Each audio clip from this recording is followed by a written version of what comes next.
Metallic solid, जैसा नाम में है मेटालिक सॉलिड। ध्यान दीजिए, नाम में ही बहुत सारी चीज़ें छुपी होती हैं।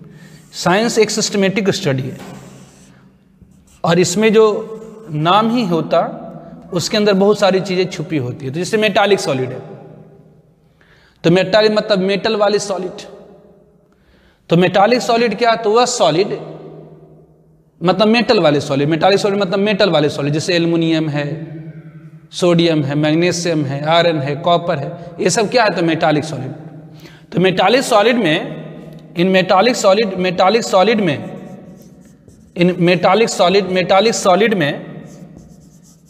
सॉलिड बाइंडिंग फोर्स, जो बाइंडिंग फोर्स होती है is metallic bond.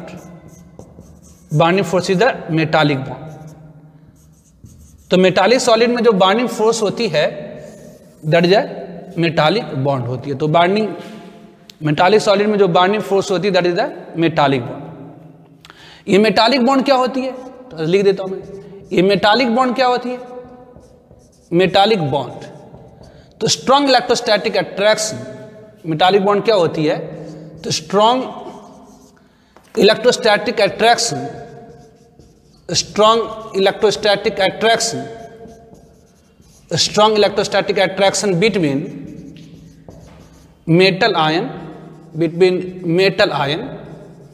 And sea of delocalized electron, delocalized, और इसे कह सकते हैं इलेक्ट्रॉन, और मोबाइल इलेक्ट्रॉन कुछ भी कह सकते हैं। Mobile electron is called metallic bond. तो मेटालिक बॉन्ड क्या है? तो strong electrostatic force, strong cohesive force किसके बीच में? तो metal ion and sea of delocalized electron. तो metal ion sea of delocalized electron मतलब क्या? जैसे आप सोडियम ले लीजिए, सिंपलेस्ट एग्जांपल। सोडियम की एटॉमिक नंबर होती है 11, इसकी इलेक्ट्रॉनिक कॉन्फ़िगरेशन होती है 281। तो सोडियम के वैलेंस सेल में 1 इलेक्ट्रॉन है। वैलेंस सेल या इसे हम लोग कोर भी कहते हैं। इसके वैलेंस सेल में कितनी है? तो 1 इलेक्ट्रॉन।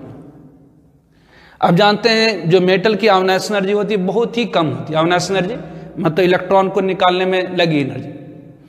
तो कोई भी सोडियम आप ले लेंगे, कोई मेटल ले लेंगे, तो उससे के वैलेंस सेल की जो इलेक्ट्रॉन होती है, ये वैलेंस सेल इलेक्ट्रॉन, ये वैलेंस सेल इलेक्ट्रॉन, या इसी को हम लोग कहते हैं कोर इलेक्ट्रॉन।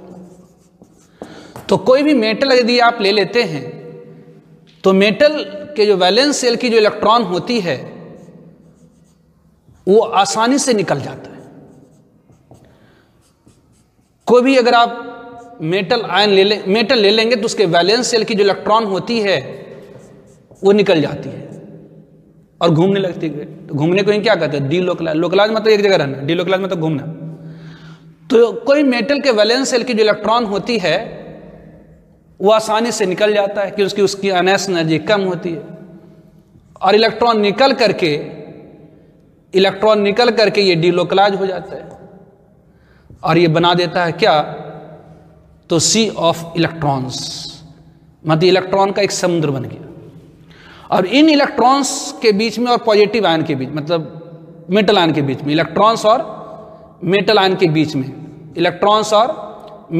बीच में क्या होती है? तो strong electrostatic force of attraction हो जाती है। तो इसी इलेक्ट्रोस्टैटिक फोर्स ऑफ अट्रैक्शन को हम क्या कहते हैं? इस इलेक्ट्रोस्टैटिक फोर्स ऑफ अट्रैक्शन को क्या कहते हैं? तो मेटालिक बॉन्ड।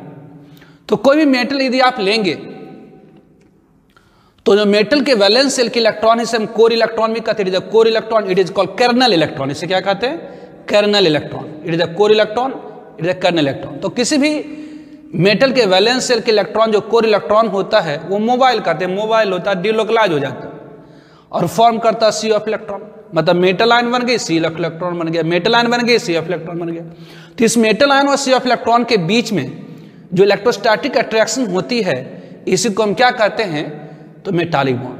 अब जितनी ज्यादा वैलेंस सेल में इलेक्ट्रॉन होंगे उतना बड़ा सी ऑफ इलेक्ट्रॉन बनेगा, मतलब इलेक्ट्रॉन का समुद्र, मतलब ढेर सारे इलेक्ट्रॉन आ जाएंगे, तो और उतनी स्ट्रॉन्ग इलेक्ट्रोस्टैटिक अट्रैक्शन होगी, मतलब मेटालिक बॉन्ड और स्ट्रांगर होगी। जिसे आयरन में ले ले, कॉपर में ले ले, तो उसमें मेटालिक बॉन्ड बड़ा स्ट्रांग होता है, जबकि सोडियम में उतना स्ट्रांग नहीं होता। तो सोडियम हम लोग चाकू से भी काट सकते हैं। तो classification of crystalline solid on the basis of binding force present in solid. First one is the metallic solid. Metallic solid में जो बाइंडिंग फोर्स होती है वो मेटालिक बॉन्ड होती है, याद रखना है। मेटालिक सॉलिड में जो बाइंडिंग फोर्स होती है वह मेटालिक बॉन्ड होती है।